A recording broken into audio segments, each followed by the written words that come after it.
What's up YouTube fam? It's your girl Kay and I am back with another video. If you guys have read the title, then you already know this is about to be a story time, you guys. Before I jump into the video, if you want to see how I accomplished this eye look, I'm going to leave a stamp card right here so you guys can go click on it and watch that video.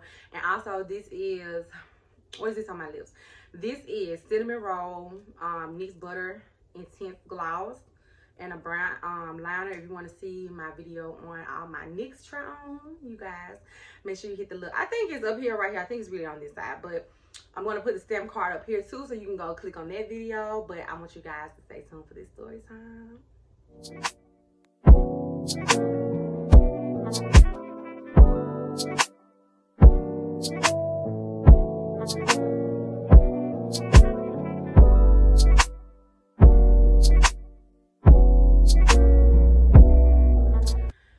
So you guys, if you read the title, then we know what this is going to be about. So anyways, let's jump right into this story time. So it was late in the evening. I think I had been over my ex's house, his mom's house, chilling over there for a minute. And at the time, the guy that I was dating, his brother was dating someone that I was super cool with. And so me and her decided, like, hey, we're gonna go to the movies, woo woo. It wasn't nothing that we just had been planned. It was just like, okay, let's go. And so I was over to his mom's house, just like having a good time. You know, we were playing music. I think we was doing some little karaoke. We were just having a good time. And she was like, don't go. And I was like, well, I kind of already said I'm gonna go, because we was having so much fun. She didn't want me to leave, so I'm just like, nah, I'm gonna go ahead on and go. You know, I'll be back later. So I left and I went home. Found me something cute to put on. I still remember to this day exactly what it was that I put on. I had this burgundy, it was like a tank top dress. The whatever sleeves or whatever you want to call it was a little bit thicker than this, but it was made just like a tank top, but it was a dress and it was burgundy. And I had on some Nike socks and some J's. Whenever I wear dresses, y'all, I tone it all the way down. Like I'm girly, but I can be a little, I say tomboyish sometimes. But anyways, I put that on, you know, got cute, get hyped, you know, because I'm about to go to the movies with my homegirl. So, after I got ready or whatever, a couple minutes later, so she pulled up and we got ready to leave. So we leaving, you know, we having a good time, listening to music, chilling, you know, vibing out, talking, what we usually do. So I had to put on some eyelashes. I didn't have time to put on my eyelashes before she pulled up, so because we was trying to make a movie. So I brought my eyelashes with me and I brought my glue. And so I'm in the car, you know, putting on my eyelashes, doing my thing with my eyelashes, you know, getting all, you know, cute or whatever. So I do that.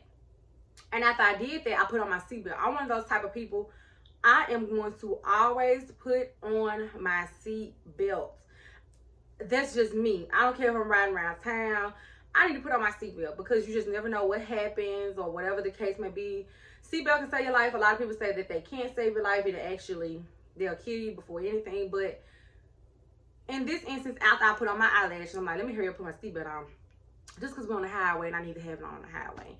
So, literally, like, we were passing this city, little town, and we're getting almost on the outside of the town. And me and her are just talking. She's talking to me. I'm looking straight. And all of a sudden, I can see out of this eye that I see car lights. And before we could even realize what was going to happen, she said she's about to hit us. Soon as she said she's about to hit us, she hit us. It wasn't time to move. It wasn't time nothing. And in my, you know, y'all get what I'm saying, but I'm looking straight at this camera, right? But I can see everything around me. I can see what's going on. If my little boy was here, I could, you know, be looking straight at this camera and still see what he was doing over his playpen or over on my bed. But it looked as if she was on her phone because she didn't stop at the stop sign. Like, she just, because it happened so fast. And when I had the time to think about it, I'm like, oh my God, she ran the stop sign. She ran flat foot out, past the stop sign, hit us. So as soon as she said she's finna hit us, I don't know that I tensed up or did my mind get ready for it or whatever. I really wasn't ready for it, but it happened. She hit us so hard that she made the truck that we was in spin around, and it landed on top of like this It was like a four-way. Well, not a four-way because we didn't have to stop. It was like a two-way. The direction that the lady was going in had a stop sign on this side, had a stop sign on this side. Well, it had like a little cement little block or whatever you want to call it, like right here. It turned the truck around, placed us on top of it, and it looked like we was headed back down the highway. That's how hard she hit us, that it spin us around like we was going back down the highway. So y'all, it hit us, and I felt like every piece of air that was inside of me came out. Like, I feel like I couldn't breathe. It was like, I get it now when they say somebody knocked the wind out of you. I remember when I was younger, me and my cousin was playing football. This is kind of just like a little side story. Me and my cousin, we was playing football. We was playing catch with the football. And he threw the ball so hard one time, it hit me in my stomach. And it literally knocked the wind out of me. And I couldn't breathe. So that's how I felt. I could not breathe. I instantly started smelling smoke. My first instinct is to hop out the car. At the time, I didn't know where we landed. We could have been in the middle of a field. We could have been in the middle of the street. I mean, in the middle of the highway. I did not know. I just knew I smelled smoke. And I didn't want to be too unconscious or get too out of it where if this vehicle catch on fire, I'm stuck in the inside of it. So it was like when she hit us, it was like everything went black. Then I kind of like got back in, like, oh my God, I smell smoke. I gotta get out of here. And so after I realized that I smelled smoke, I'm like, okay, get out. I got out. I was hollering for my homegirl to make sure she was okay. She was still in there. I'm like, listen, you gotta get out. I smell smoke. We don't know if this vehicle finna catch on fire. You need to get out. So at this point, I'm just shaking because I cannot believe I was just in a car wreck. Like, I'm just shaking and can't feel nothing but, you know, what I'm trying to feel. We're just trying to breathe because I couldn't breathe. I'm just like, oh my God, I can't breathe, Lord. So I'm walking. I walked away from the truck and she finally got out and someone was like, you need to call somebody. You need to call somebody. You need to call somebody. And so I went back to the truck and I'm like, okay, I gotta hurry up, get to this truck to get my stuff out. So if it do catch on fire, I can at least get, you know, my stuff out of this vehicle. So I go back to the vehicle, get all my stuff out, and I got my phone. The first person I called was the guy that I was dating at the time. I called him, and I was telling him, like, listen, I'm just in a car accident, you know. He was like, stay calm, you know, everything okay, you good, you know, you straight. And in his voice, he was just like, he didn't, I don't think he took me serious. I don't think he think this was as critical as it was. I'm like, I know, you know what, I'll talk to you later, because it made me upset because it was like, nigga, excuse my language, y'all. I'm gonna have to beat that out. But I'm like, dude, like, I just was in a car accident, and at the time, I didn't know what type of trauma my body had experienced besides being hit. I just knew I had been in a car accident, and my adrenaline was pumping, and I need to call somebody because I needed somebody there to come to me to help me. So he, I won't say he didn't act interested, but he was just like so calm about it. Like, he was just like, okay. I was like, all right, I'm gonna holler at you later. I'm gonna call somebody else because I got the phone off. I got off the phone with him. So the next person I called was my mom. I'm like, Mom, like, I just was in a car accident. I told her where we was located. She hopped in the car and was on her way. And so after I got the phone with her, so it happened the city that I lived in, my little girl's dad lived like right in that little city. So I called him and I'm like, listen, I was just in a car accident. You know, I need help. Because you would like to think when a person is in a car accident, the first thing they want to do is call 911. But in my mind, it was like, I need to call somebody in my family to let them know what just happened to me. And I just didn't know, what else to do. So I called him. He must have driving in a Speedy Gonzalez vehicle because he got there like super duper fast. And so after I started, I think my mom I put my phone back in my purse because I was just like in and out of it. And I guess once the adrenaline from getting hit started going down, I started feeling everything. And I'm like, damn, like my hip, something's going on with my hip. Not when I think back on it, not even noticing the whole time I was up walking back and forth to the car and pacing the ground. I was limping the whole time. When your adrenaline is pumping, or you scared about something, or something's going on, or you just had some type of trauma to you, I'm pretty sure a lot of people can relate to this. Sometimes you don't even feel the pain, the physical pain you're going through because you're so out of it in your mind. And so I'm like, damn, something going on with my hip. Then I'm like, something's still going on with my breathing. Like, something's going on. So he got there and he stood there with me the whole time. And then I think my mom made a call to my grandma. And my grandma, she ended up coming up there.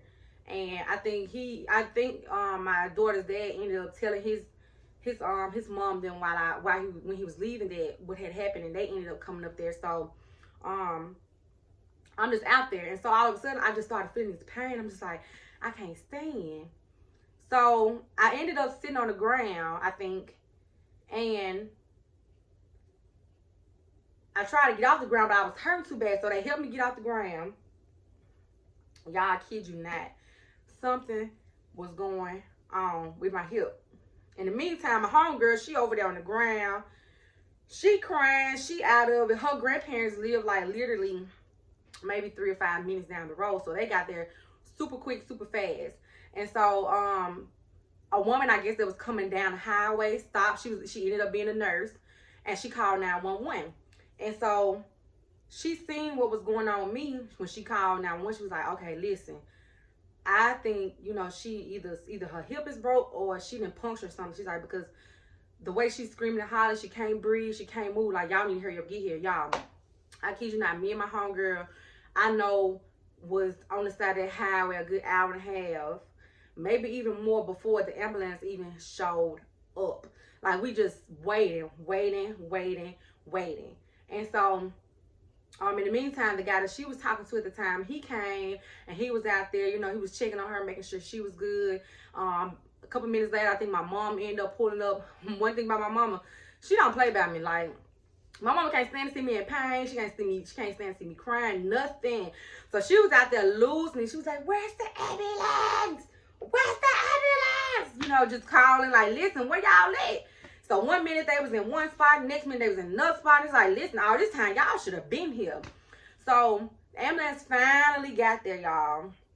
And they was like, well, we think she needs to go on a stretcher first, which was me, because they thought I was hurt the most. And y'all, they pulled that stretcher out, and I had to get on that stretcher. Y'all, I know I hollered and screamed and kicked and cried so bad. My hip and my chest was hurting me so bad. I didn't know what to do. I was hurting so bad. Like, so bad. Like, the way my hip was hurting, I just knew my hip was broken or something was going on bad with my lungs or something. I was hurting so bad. I was screaming to the top of my lungs because it just hurted so bad to be moved.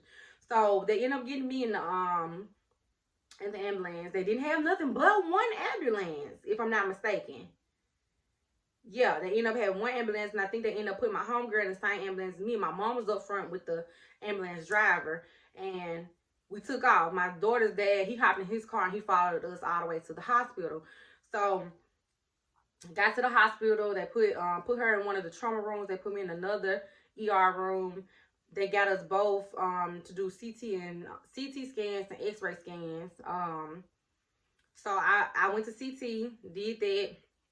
Came to X-ray, did that, and I was in the room just waiting because I had a big gash. I don't know what it. I can't really remember because I don't think I have any scars now. Yeah, I don't think I have any. Like, it wasn't that bad where it left a bad scar on me, but I think it maybe was this side. Anyway, the seatbelt had went through my skin like so bad, and so I had that. They benched that up, got that up, and so y'all, I'm just letting like, Lord, I know my hip broke. I know my hip broke. I'm gonna be out the game for the rest of summer. But my hip wasn't broke. My hip was actually just bruised and, you know, just banged up real bad from the seatbelt. From the seatbelt, my hip had when she hit us so hard that it shifted my body. I had whiplash. I had the gash from the seatbelt. The seatbelt had, I guess, I don't even know how to explain it, but it did something to where my lower body was shifting so much from the impact of the car wreck that it messed my hip up. The seat belt also bruised my ribs. And I know y'all like seatbelt. The main thing I say y'all put on every time I get in the car, it hurt me the most. But I'm afraid that if I didn't have my seatbelt on, or if I hadn't put my seatbelt on when I put my seatbelt on, because y'all remember I said I put my seatbelt on maybe a good 30 seconds to a minute before we actually got hit. If I hadn't put my seatbelt on, I feel like things would have been so much worse. So I am thankful that I only got bruises from a seatbelt versus getting thrown out of a vehicle or a vehicle landing on me or something like that. So I'm still very thankful that I did put on a seatbelt, but the seatbelt caused a lot of damage. The seatbelt had also bruised my ribs. So it was hard for me to breathe and everything. So that's everything I had going on with me. I wasn't so banged up and so hurt that they was like, okay, we need you to stay in the hospital. My homegirl that was there at the time, she wasn't super banged up where they was like, okay, we got to keep you in the hospital a little while longer. So we both ended up going home. My family took me home. I think my little girl's dad, he ended up coming later on, or I don't know that he didn't follow us because they had to rip my clothes off of me. Well, cut them off. They cut my clothes off of me. So he ended up having to go get me some clothes and stuff because they had took all my clothes. So ended up going home, y'all. It was the recovery wasn't super bad. It was very extremely hard to walk. My chest got better quicker. I think you don't supposed to put two words with ER at the end together like that. So let me change that. My chest healed quicker than my hip did. I was still limping, having problems. Like, I was so banged up so bad that I had to have somebody to bath me. Like, I couldn't really move like that. Then eventually I was able, as the weeks progressed, I was able to move around and do more for myself. Didn't have to worry about, none of that other stuff. But, y'all, it was an experience in the half. I think it was an experience that I never want to go through again, you guys. And so that's my story time on when I was in a car accident. But this is the ending part to the reason why I want to do the story time, because now that happened. I think that happened in 2016. It's 2020, so that happened over 4 years ago. Y'all, when I'm in a car with somebody else, when I'm on the passenger side with somebody else, like, I am always extremely nervous. I'm always scared. If I'm not driving, I pretty much don't even trust the other person that's driving. It ain't that I don't want to trust them. It's just that trauma from being in that car accident has had me so frightened since I've been in that accident. Like, I can't enjoy really riding too many places with people, that I like, especially if you on your phone or you messing with the radio. That stuff make me nervous. Like, So I was telling my homie, we was going somewhere. I'm like, listen, you can't be doing all that. Every time we go somewhere, I'm like, man, you always tripping. I'm like, listen, I'm not tripping. This is PTSD or whatever you want to call it. After having this car wreck, I am just afraid. I'm not scared that you gonna kill me, but I'm just afraid. Like, it was just, that car wreck, I think, has changed so much in my mind about riding with people, being out with people. And it wasn't the girl that I was with fault that was driving. It was the person that hit us fault because she wasn't paying attention. She ran a stop sign and hit us. And like, accidents can happen at any time in life, anytime. It doesn't take nothing but a blink of an eye, sometimes not even a blink of an eye, a half of a second. It does not take long to have an accident. So it is so important to make sure when you're out, you're driving, do what you're gonna do on your radio. You know what I'm saying? Do what you're gonna do on your phone before you get on the road. You know what I'm saying? Like, I drive nowadays, y'all, and I get so upset when I see somebody swerving over. And when I come up, when we passing each other, I see you on your phone, because 10 times out of 10, I got my kids with me. You know what I'm saying? So my kids are what's most important. So you don't care about me and my kids because you over here driving on your cell phone about to swerve over my line. I hate that type of stuff. And I pay attention more now since I've had that car accident, to the road, to people, to other people that I'm in the car with driving. I pay attention to everything. That's just how I am, because that's how that car wreck kind of made me. And I hate that I kind of be like that, because a lot of times I can't enjoy going places with other people that's driving me because I'm so afraid. And don't let it be close to dark time. Oh, honey, I'm super nervous. Daytime is not that bad, but it still be bad. But nighttime, oh my God, like, pay attention. Like, I be in the front seat on the passenger side like this, looking out the window like, ooh, be careful now. Look, you see them deals? Because yes, we got deals where I live. So yes, you guys, having that car wreck kind of changed a lot of things. So yeah. And that is like my full story time on when I was in the car accident and what happened and how it affected me, going forward in life. Hopefully, this is one of those things that I eventually get over. I don't know, Because it's been 4 years and I still get nervous when I get in cars and stuff. You know, if I'm not driving, I'm still getting nervous about it. So hopefully that's something that eventually goes away. So yeah, that's the full story time, you guys. I hope you guys enjoyed this video. Make sure you guys leave me a thumbs up. Make sure you guys hit the subscribe button. And make sure y'all hit the bell when y'all hit the subscribe button. So when I post, you already know what's going on, honey. You already know. All right, guys. Until next video.